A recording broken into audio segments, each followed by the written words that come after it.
Tu souffres de troubles du comportement alimentaire et tu ne sais pas quoi faire pour t'en sortir. Aujourd'hui, je vais te proposer 5 habitudes à mettre en place qui vont t'aider. Alors reste bien avec moi jusqu'au bout de cette vidéo car certaines informations risquent de te surprendre.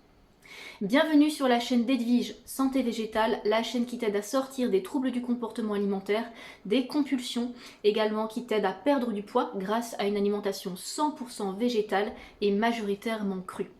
Moi-même, j'ai souffert pendant plus de 15 ans de troubles du comportement alimentaire et je t'assure que toutes ces informations, j'aurais bien voulu les connaître bien plus tôt.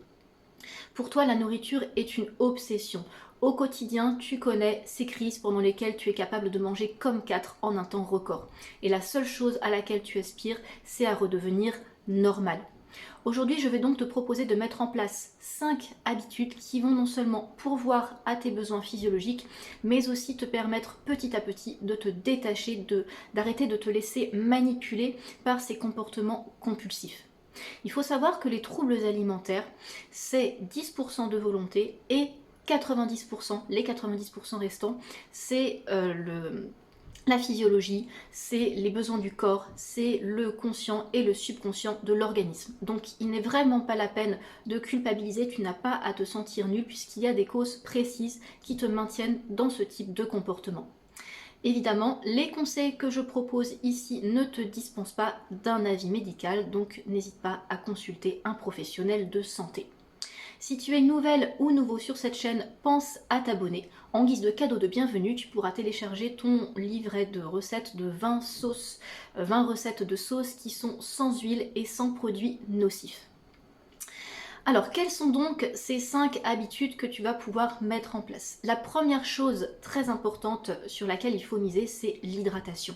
La plupart d'entre nous, nous sommes déshydratés sans nous en rendre compte parce qu'on a cette habitude de fonctionner en fait de manière déshydratée, sans consommer suffisamment de boissons hydratantes. Parce que parmi toutes les boissons, on peut avoir l'impression de boire beaucoup, mais si on boit un demi-litre de thé, un demi-litre de café, des jus tout prêts ou un ou deux sodas dans la journée et puis le reste de l'eau, alors ça fait pas mal de liquide, oui, mais ça fait énormément de liquide qui déshydrate le corps. Lorsque on est déshydraté, on peut ressentir une sorte de confusion entre la faim et la soif. Et parfois, on va se mettre à manger alors que c'est une sensation erratique qui nous pousse à manger, alors que d'abord, on devrait pourvoir nos besoins en hydratation. Si le cerveau et les cellules ne sont pas bien hydratés, ils vont avoir besoin d'un coup de fouet pour t'apporter de l'énergie. Et la déshydratation, elle entraîne de la fatigue, de l'irritabilité, de l'instabilité nerveuse. Spontanément, dans ces cas-là, tu vas te tourner vers des aliments gras, sucrés, les aliments qu'on appelle de réconfort, des aliments transformés, mais qui apportent sur le moment un boost d'adrénaline, mais par la suite font beaucoup de dégâts sur ton organisme. Alors que boire pour s'hydrater? De l'eau propre, pure, filtrée, pas l'eau du robinet, de l'eau dans laquelle tu auras mis un petit peu de jus de citron, tu auras rajouté par exemple une rondelle de concombre, tu peux boire aussi de l'eau de coco, des jus de fruits et de légumes frais, ça ce sont des liquides qui hydratent. Quelle quantité? Si tu mesures 1,60 m, tu dois boire au minimum 1,6 litre d'eau par jour. Si tu mesures 1,80 m, tu dois consommer au minimum 1,8 litre d'eau par jour. La bonne technique, c'est déjà d'instaurer cette routine le matin. Tu commences au réveil, tu te prépares une bouteille d'un demi-litre d'eau avec un petit peu de citron sur la table de chevet et tu bois ça au réveil tranquillement. Et après tu répartis le reste de la quantité de liquide comme tu le veux dans la journée. Deuxième point, c'est manger assez de sucre, de bon sucre. Je vais expliquer tout de suite de quoi il s'agit. Donc on mise notamment sur les fruits et encore les fruits.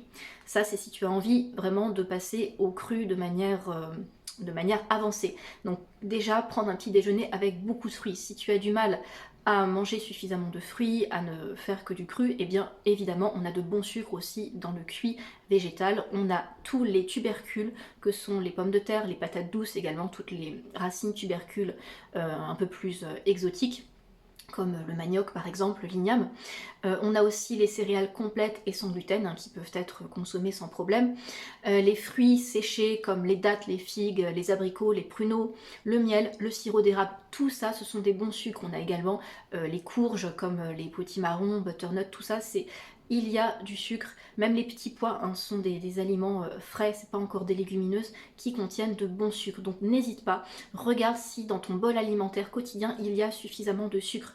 Parce que parfois on dit, oui je mange sucré, mais manger sucré et manger des bons sucres, ce n'est pas du tout la même chose.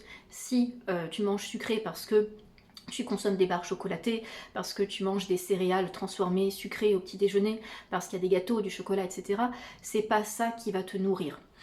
Il faut vraiment donc ajouter des bonnes portions de fruits dans la journée, donc soit sous forme de repas, ça peut être un smoothie, ça peut être une grande salade de fruits, des fruits à la croque, des fruits en collation, des fruits en début de repas et après tu manges un repas cuit, mais vraiment fais en sorte d'augmenter ta quantité le plus possible. Le cerveau c'est une pompe à sucre. Donc si tu manques de sucre, tu vas manquer de dopamine, tu vas manquer de noradrénaline et c'est à ce moment-là que vont se déclencher la fatigue et les fringales qui te poussent à craquer pour n'importe quoi. Troisième point, c'est apporter plus d'aliments bruts et vivants à ton alimentation. Il faut que tu apportes à ton corps des micronutriments, des vitamines, des oligoéléments, des minéraux, des enzymes, des phytonutriments.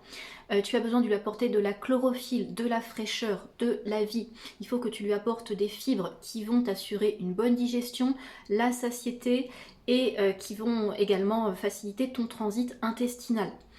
Hormis les fruits, pense aux crudités comme les concombres, les tomates cerises, les radis, les carottes en petits bâtons, bref, toutes les crudités que tu apprécies, c'est vraiment important de les consommer.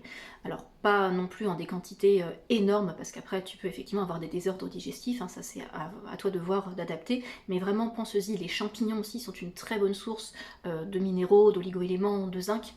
Ajoute des herbes fraîches comme le persil, la coriandre, le basilic, la ciboulette, vraiment tout ce qui te passe par la tête, tout ce qui te fait envie. Consomme des salades, des feuilles vertes comme les épinards frais, crus, la laitue comme la feuille de chêne, la mâche, la roquette, les endives. Le cru permet de se reconnecter beaucoup plus facilement à ces sensations de faim et de satiété. Tu peux aussi essayer les algues. Les algues, c'est un produit, c'est la salade de la mer. Les algues sont extrêmement riches en minéraux, en oligo-éléments. Elles aident à chasser, à attraper comme des éponges et ensuite à chasser les métaux lourds également du corps. Elles sont très riches aussi en acides aminés qui vont permettre de produire des protéines. Donc n'hésite pas à intégrer ça à ton alimentation. Grâce au cru, les aliments, les nutriments sont beaucoup plus facilement assimilés par les cellules et les organes. Et on se sent donc beaucoup plus rapidement aussi nourri, rassasié, ça va t'apporter beaucoup plus d'énergie, ça va t'éclaircir le cerveau, les idées, ça va aussi réensemencer ton microbiote intestinal, donc il y a vraiment énormément de bénéfices à manger plus de cru. Quatrième point, c'est éviter absolument tous les excitants. Le café, le thé, le chocolat, le cacao, les sodas sucrés, les plats transformés industriels. La caféine, la théine, le sucre industriel, les exhausteurs de goût, les conservateurs, tout ça, ça abîme le foie, ça le met en état de stress, ça provoque une décharge d'adrénaline qui, elle, est produite par les glandes surrénales. Pourquoi ? Parce que ce sont des éléments qui sont tout simplement toxiques. Donc tout ce qui abîme le foie, tout ce qui va provoquer une réaction d'adrénaline va encore plus te fatiguer, t'épuiser et te faire te tourner vers des aliments qui rendent dépendants, vers des aliments gras, sucrés, etc. Ces molécules, elles excitent sur le moment, elles apportent un surcroît d'énergie, mais ensuite te font retomber encore plus bas lorsque l'effet se dissipe. Et ce sont des molécules, des éléments qui rendent en plus évidemment dépendants. Dépendance à la caféine, dépendance au chocolat, dépendance au coca, etc. Il faut donc avant tout soigner tes glandes endocriniennes, les soutenir. De quelle manière ? On leur apporte des bons sucres, des aliments aussi qui apaisent et qui calment le système nerveux. Donc l'idéal c'est d'apporter des fruits, donc lors d'une collation par exemple, si tu as un petit coup de mou dans la matinée ou dans l'après-midi, au lieu du traditionnel café, un morceau de chocolat, et ben, tu vas plutôt choisir des fruits. L'idéal par exemple ce sont les dattes, les dattes sont très très bonnes pour soutenir les glandes surrénales. Tu as aussi les bananes, les fruits rouges, les oranges, vraiment il y a plein de fruits qui sont absolument extraordinaires. L'idéal aussi c'est de les associer à une source de minéraux comme des bâtonnets de concombre, des petits bâtons de céleri, une feuille de laitue, voilà, essayer de trouver de la verdure pour que l'effet soit encore plus efficace, je dirais. Alors si tu as un petit peu de mal au début, je comprends, hein, c'est vrai que quand on ne connaît pas du tout l'alimentation vivante, ça peut paraître étonnant, mais essaye, petit morceau, puis après tu vas voir que ça va te plaire énormément au goût. Ce que tu peux faire aussi, en cas de coup de mou, quand tu sens que tu as un coup de stress, des émotions négatives et que ça pourrait se transformer en une crise, c'est consommer de la tisane de mélisse dans laquelle tu vas ajouter du miel. La mélisse est très apaisante, très calmante pour le système nerveux, elle est bonne aussi pour les glandes surrénales et elle ne va pas t'endormir, elle va tout simplement t'apaiser, te permettre de souffler. Tu peux aussi essayer, moi il y a une boisson que j'aime beaucoup, c'est le chaga. Qu'est-ce que c'est le chaga? C'est un champignon qui pousse sur le bouleau, on le trouve plutôt dans les forêts septentrionales de l'Europe, du côté de la Baltique. Et ce champignon, on l'utilise, on en fait une poudre qu'on utilise après en boisson comme de la chicorée ou comme du café soluble. Donc tu peux commander ça sur internet, il faut juste trouver une bonne maison. Et tu bois ça, voilà, une boisson instantanée, c'est extrêmement rapide à préparer. Tu peux ajouter aussi du miel, hein, bien évidemment. Et puis, bah, ma foi, si tu n'apprécies pas beaucoup le goût, ça peut se trouver aussi sous forme de complément alimentaire avec des gélules, sous forme de gélules. Cinquième point très très important, c'est de favoriser un sommeil de qualité. Alors le sommeil, quels que soient d'ailleurs les symptômes contre lesquels on essaye de lutter, le sommeil est absolument primordial, hein, quel que soit son objectif. Se coucher avant 22 heures. À partir de 20 heures, on coupe les écrans. On essaye d'éloigner les discussions animées, les sources de stress à droite à gauche, les notifications du téléphone. Tu peux aussi boire de la mélisse, hein, la mélisse comme je disais tout à l'heure, la camomille, la valériane qui sont des infusions réputées pour calmer le système nerveux, favoriser le sommeil. Tu peux prendre du magnésium, attention là à choisir une bonne forme de magnésium.